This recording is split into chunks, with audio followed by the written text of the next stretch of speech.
My friend, Keri Mangis, is here with me today. She's been on this podcast before. You've met her. Keri has an exciting announcement, and we're going to talk about that.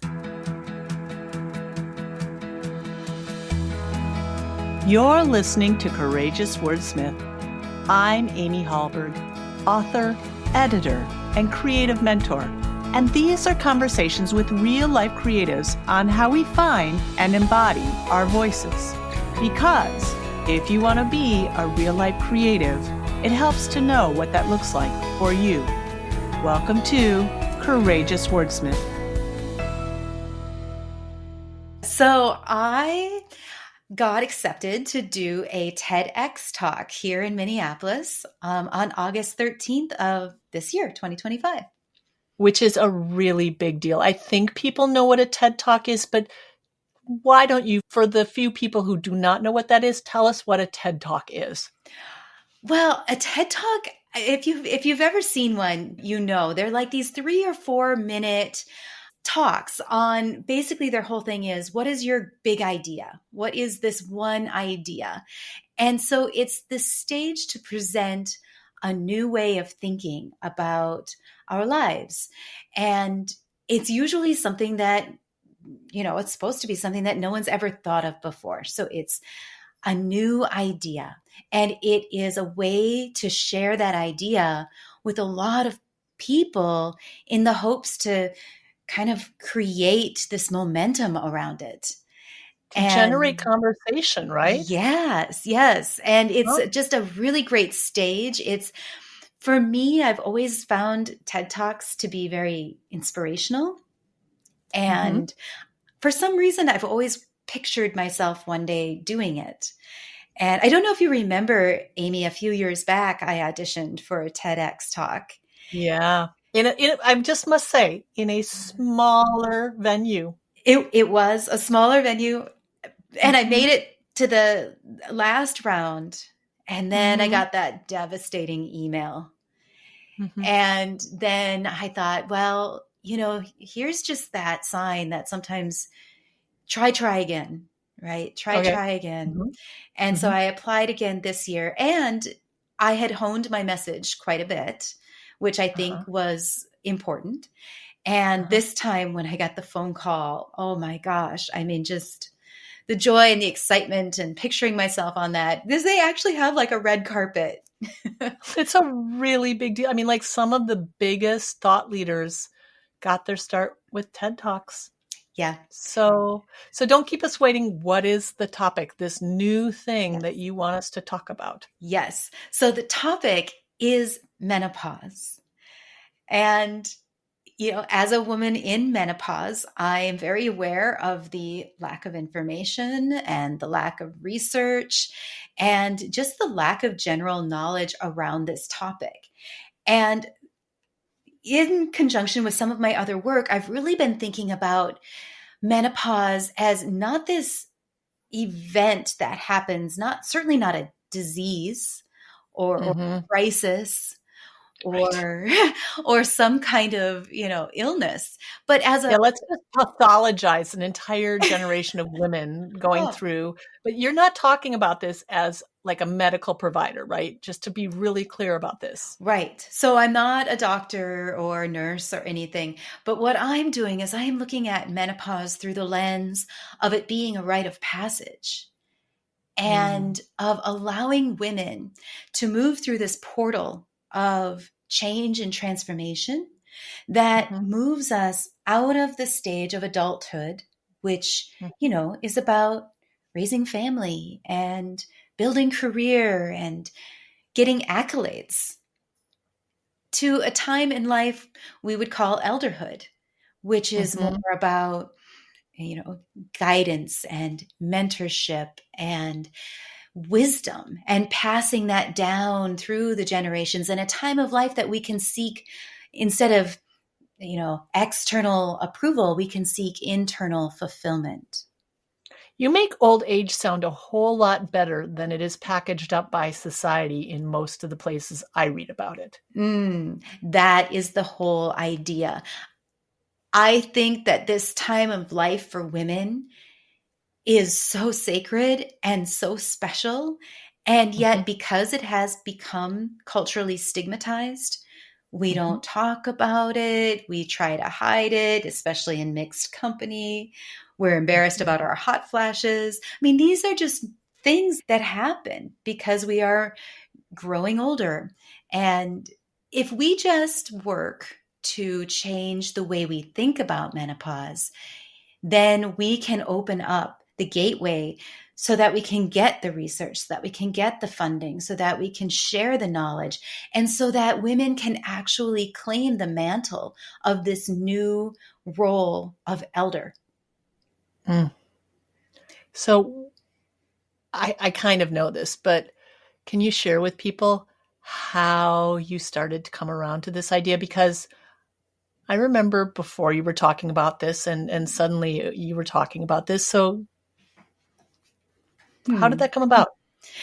It's come about slowly, I think. So when I said that I had a TED talk before that I auditioned with and I didn't get it, my Mm-hmm. talk was about the value of these liminal spaces in life. Yeah. So by liminal, I mean these messy middle stages where we're Mm-hmm. no longer one thing and we're not quite another. The It's in the between. whole, Yeah. yeah, it's the whole caterpillar in the chrysalis. It's just a goo. That's all it is. Yep.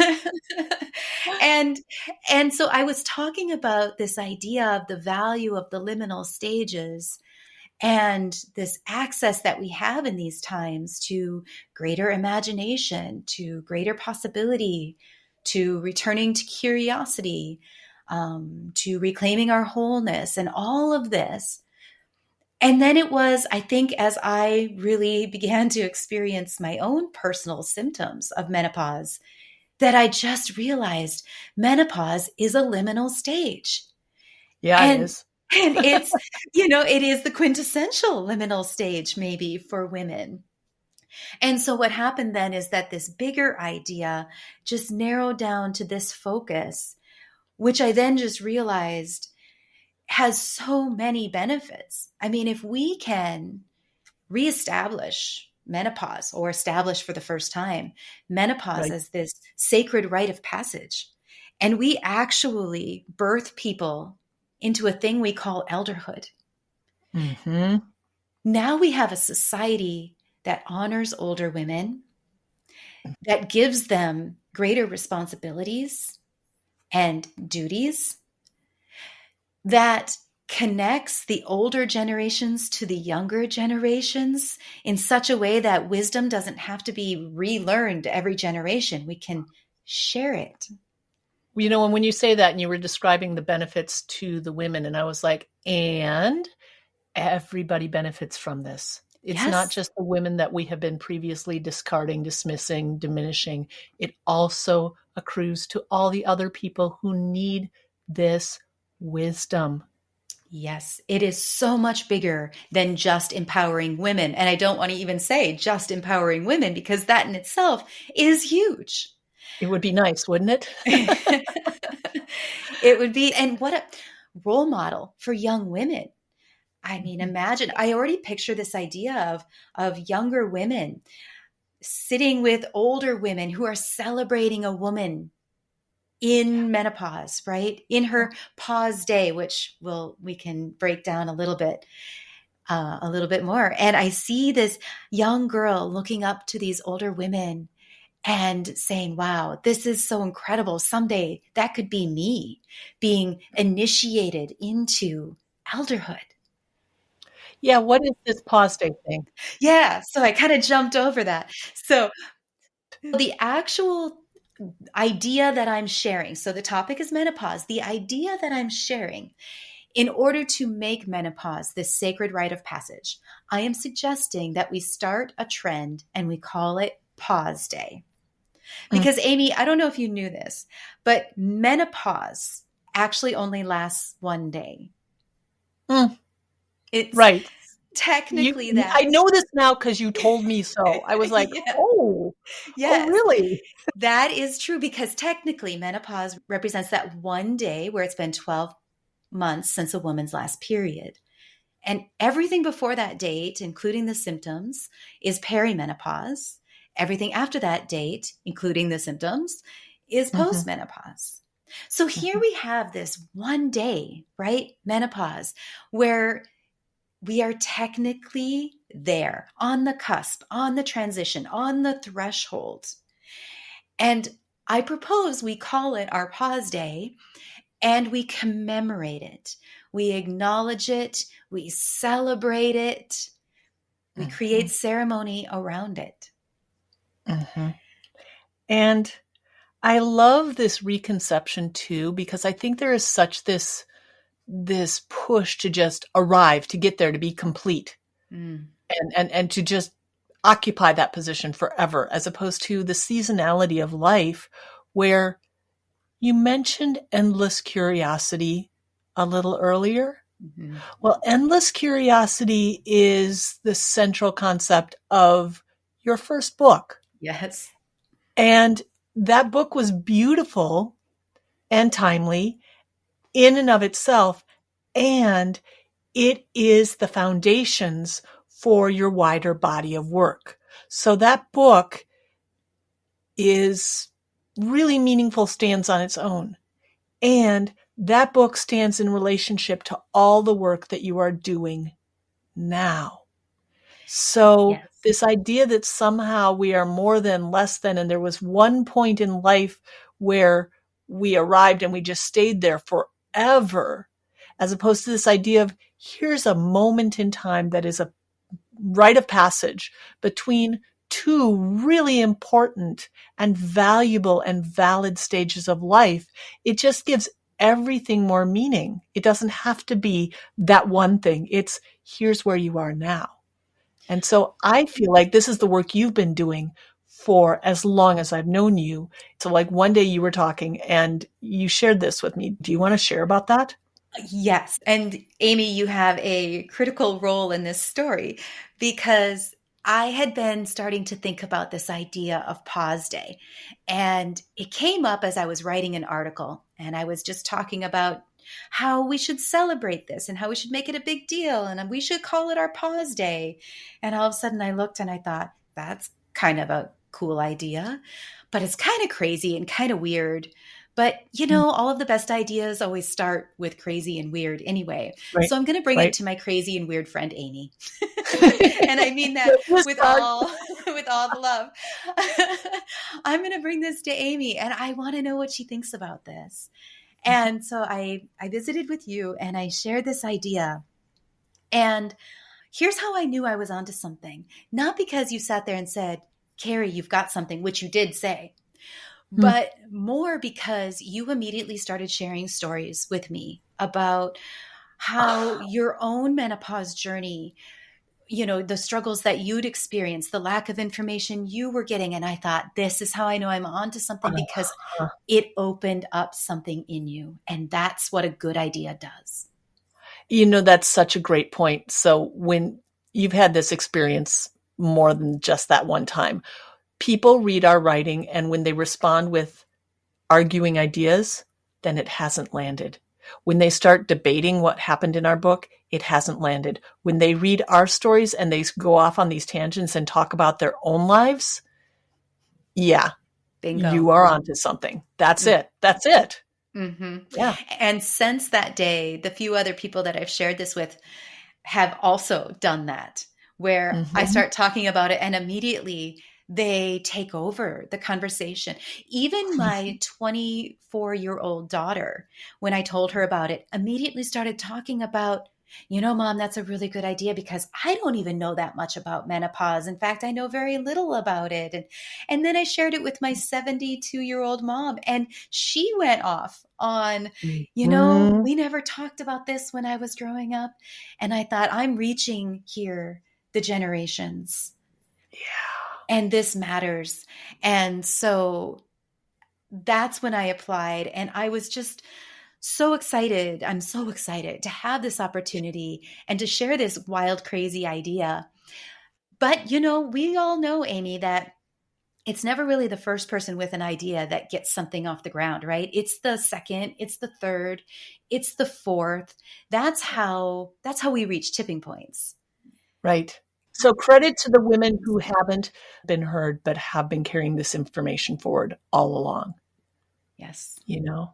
And so, yeah. And yet I hope, I know how much I have learned just by being your friend. And so I'm really excited that you're sharing these ideas, and it's going to get a wider audience because it's so necessary. We have got to stop stigmatizing older women. And so there was an article, I'm sure I groaned about this to you. The New Yorker had an article that was something to the effect of menopause is a hot topic now. And Yeah. the point was that we think that we invented it. Aren't we so special? In fact, I complained about this in a Substack just 2 days ago. And yet, okay, that's lovely, but do better, New Yorker, because clearly it's still a joke. It's still a punchline. It's not something that we hold with reverence. So we may be not even at all the first generation to go through this, although I will say we are different than previous generations because we understood that we had reproductive rights. Yes. Okay. And also due to medical advances, healthcare investigations into women's health notwithstanding, we do have better healthcare than previous generations. There But have been, and there are incremental changes that are happening right now. And I mean, recently Oprah did a big special on menopause with Haley Berry and other guests and brought it prime time. And more, I'm reading articles about menopause and people talking about it. But here's the thing, what we are up against is not just wanting something to be different, but cultural conditioning that has been in our bones and in our cellular memories for generations. Right. And so we are having to overcome. There was a colleague of Freud's who stated something to the effect that menopause is the time in life at which a woman's contributions to society ceases. Is that So ridiculous? Isn't that it's all horrible? it's all about like our value just goes like just down, just disappears after because we can't carry children anymore. But there's a reason that we have evolved as women to have so many years of life after our reproductive years. Huh.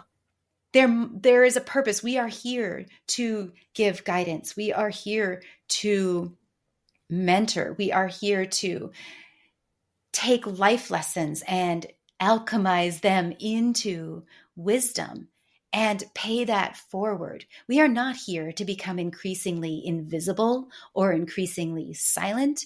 And I am not here to continue to accept incremental change only. I am tired of being given just a little bit more money and, maybe I'm supposed to just say thank you. No, what I want cataclysmic change. I want to usher in a whole new way of thinking and being a woman in menopause. And the only way we can do that is if we just say, listen, we're not sitting around and waiting for your little pennies to toss our way. No, we're going to take this by the horns. We're going to create something sacred. We're going to make this meaningful. Just because society hasn't decided menopause is meaningful doesn't mean that we can't make it so. I mean, I want to go back to a second to what you just said about Freud's icky colleague. It is my opinion that when men say...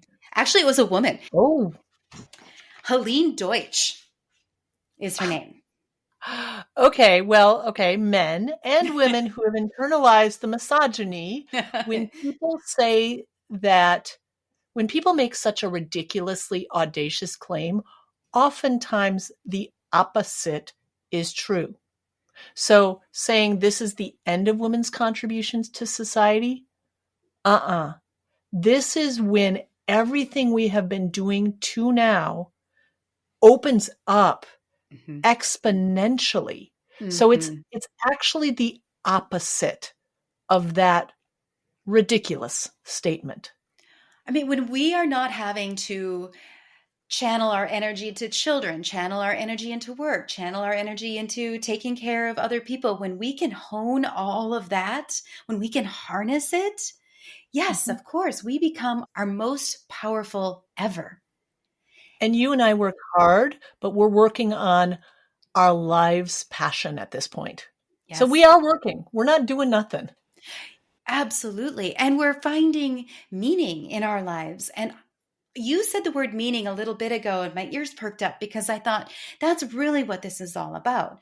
That's what my talk really boils down to, bringing meaning into a time in life that is currently just brushed over, ignored. Women are expected to just bear it or endure it, and we do. Let's bring meaning to this time of life. Let's bring meaning into all kinds of times of life that we Mhm. normally ostracize or ignore or stigmatize. You know, I saw a quote the other day from Viktor Frankl, and he said, "The meaning of life is to help other people find the meaning in theirs." Hmm. Mhm. And Amy, ever since I've read that quote, I can't stop thinking about it. Mhm. And I can't stop thinking that that's ultimately what my work is about, bringing meaning. Yeah. And yet, okay, so here's the ironic little rub of that. By women being trained to be external, we have this tendency to become nags, telling other people what they need to know. And that's not the best way to do it. What really sparks people's attention, you already talked about this previous, is when we go within and we live it out authentically, and then people see it and it helps them to find their stories. And we don't have to force them to listen to us. They are hungry for it. Mm. I mean, just like you said, you know, when you have that book or you have that story to share and people automatically share theirs in return, that's the Exactly. meaning making that's happening there. So you and I are going to reconvene after the TED Talk, but let's get into the details a little bit. Okay. Mm. So you've been accepted to this TED Talk. What is the process? And like I said, we will go much more into details afterwards. We'll do a whole podcast episode just on what it was like to give a TED Talk because like I want to celebrate that. Yeah. But in the meantime, what have you done so far? What does the process look like at this point? Yes. So we are in early stages. At the moment of this recording, it's still hush hush who all the speakers are. But we have all gotten to meet each other finally on Zoom. And what I'm learning about this process is it is powerful, it is potent. They are going to put us through this process that I've never been through something quite like this. I mean, I'm a writer, I'm always creating content. I'm a speaker. I'm always putting together talks with beginnings, middles, and ends. But Mhm. this process is a little bit different and new to me. And it's pulling out some deeper threads that I didn't even know I was going to get to. And Mhm. I don't know how else to explain that except for these people know what they're doing and they know how to get you to your best work. And Mhm. I'm just honored to get to be a part of this. I feel like I'm getting this extraordinary coaching and Mhm. guidance through what it really means to find your truest, most essential truth and bringing that forward. Because for them, they want this talk to not just be a trend, to be something that lasts forever and that speaks forever. And that's going to happen if you have accessed your deepest, most essential truth. So far, that's where I'm at. And I have to say, I've never thought, oh, I want to do a TED Talk. But as you were describing the process, just the joy of that creative exploration that you get to do, I was like, I want to do a TED Talk. I Mm-hmm. mean, will I? We'll see. But I love that I am getting to hear through you, like to experience what that is, to work with that mentor and to really think about, this is what I want to say. You and I, at this stage of life, I feel, have written a lot and we've really built foundations. But this is like this moment, this quickening, where we really are seeding the work that we are going to be living into for the rest of our lives. And like, so yes, there's the physical menopause of it, but there's also this intellectual, spiritual threshold that we're both going through. And it's just so exciting to see, like, wow, all that work you did way back when you weren't even sure, is this even worthy of what kind of a book is this even going to be? And then putting that first little book baby out into the world, and that book became something that led you to here, where, yeah, you will have more books. I mean, there's already one in the works. There's more to come. I know this, but it's not just a book. It becomes bigger than a book. It transcends it. It is so exciting. And it's amazing, Keri. It's so wonderful.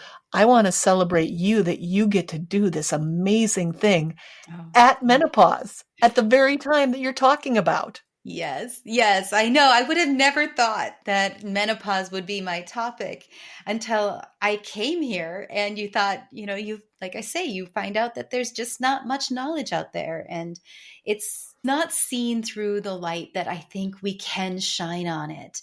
And I hope that people come away from this talk, men too, right? I hope people come away from this talk and say, if we can bring more value and meaning to menopause, could we possibly do that with other times in life that are maybe not so normalized in culture? So, for instance, I don't know, I've never been to a divorce party.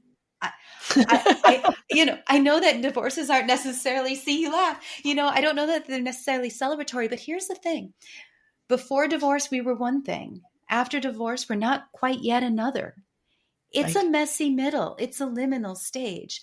And Right. for society to not come around and support people through this transition in some way that is meaningful and valuable and helps them imagine who they could be next. Because that's what we're missing. And that's, I think, something that is unique to our friendship, is that we met as writers, writing our way through liminal spaces 10 years ago. Yes. So I had just quit a career that defined my entire adult personality, identity, everything, source of income, source of value, contribution to the world. You had gone through a really painful, where you built a business that you loved so much. You built it from the ground up. You made some decisions that, like me, you started working with people who were actively undermining your success at the thing you loved the best. And so both of us coming out of that, this isn't our first go at redefining ourselves. We were kind of canaries in this regard, I think. And I would say, Amy, imagine back then if you and I had felt more support and guidance through such a time. Instead of feeling like, well, we're supposed to get over it. Well, it's been a couple years now. I should be over it. Oh, gosh, they don't want me to talk about that again, probably. They're probably getting tired of hearing me talk about this. I mean, what if instead there had been some kind of support and guidance, some kind of structure around these really painful losses of identity and purpose? And where so much of what you thought was true. I mean, one of the things I lost in losing my business was my loss of my belief that, and you'll understand this, that good communication can heal anything. No, it can't.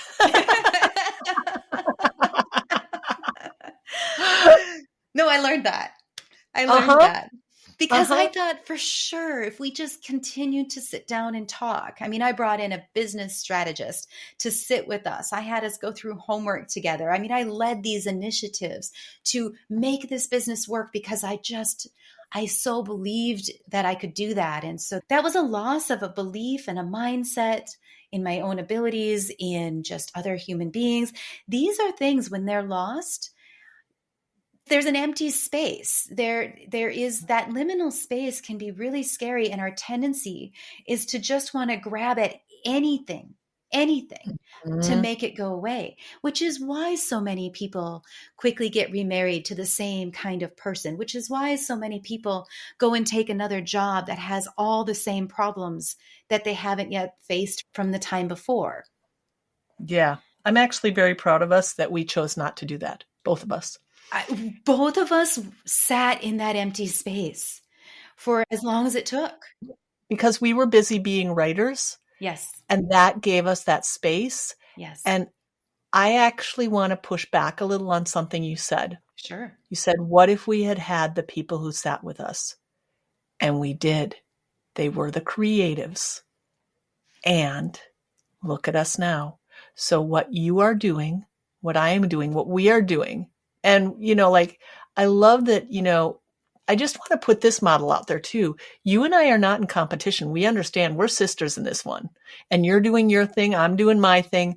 But we know that part of what we are doing is we are making the space that we would have liked back then because we found it. We found it in each other. We found it in, you were not alone. I was not alone. We were not each other's only friends. But we really learned to recognize, but who is here for this? And how do I capture that? And how do I amplify that so that it's normalized, so that we start as a society being comfortable with, hey, the only constant is change. Gosh, that was so beautifully said. And thank you for pointing out. That is exactly what I'm trying to do, is create that space that I never had for myself, or that I had to create for myself. Right. During that time. So you started out early on this conversation, and I think this is a beautiful place to wrap. And I want to know about the TED Talk so people can, get there or find out about it, right? But I want to ask you this before that. So you mentioned that these tipping points come because there's a person who does this thing. What would it mean to you if your talk meant that you are that person? You are the person who tips it over into something more. What if I am that person?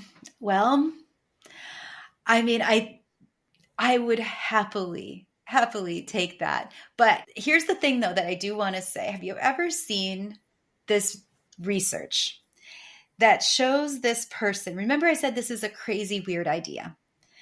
There is a video that shows a park full of people. And they're all just sitting, enjoying the sunshine. And one man gets up and he starts doing this really crazy, weird dance.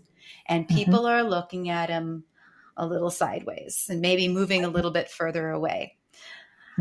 But then one other person gets up and goes and does the crazy dance with him. And then a third, and then a fourth.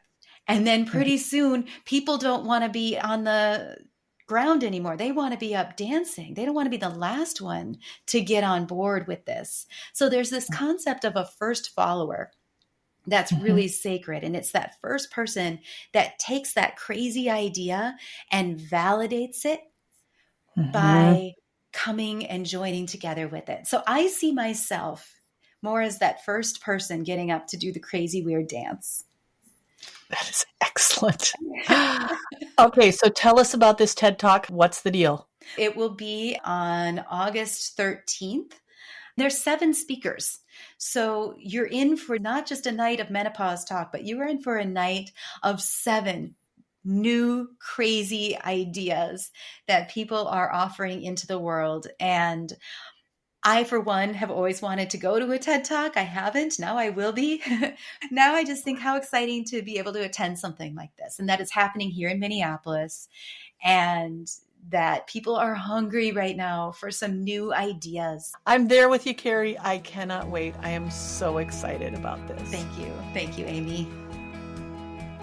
Thanks for listening to Courageous Wordsmith. Today's episode featured Keri Mangis.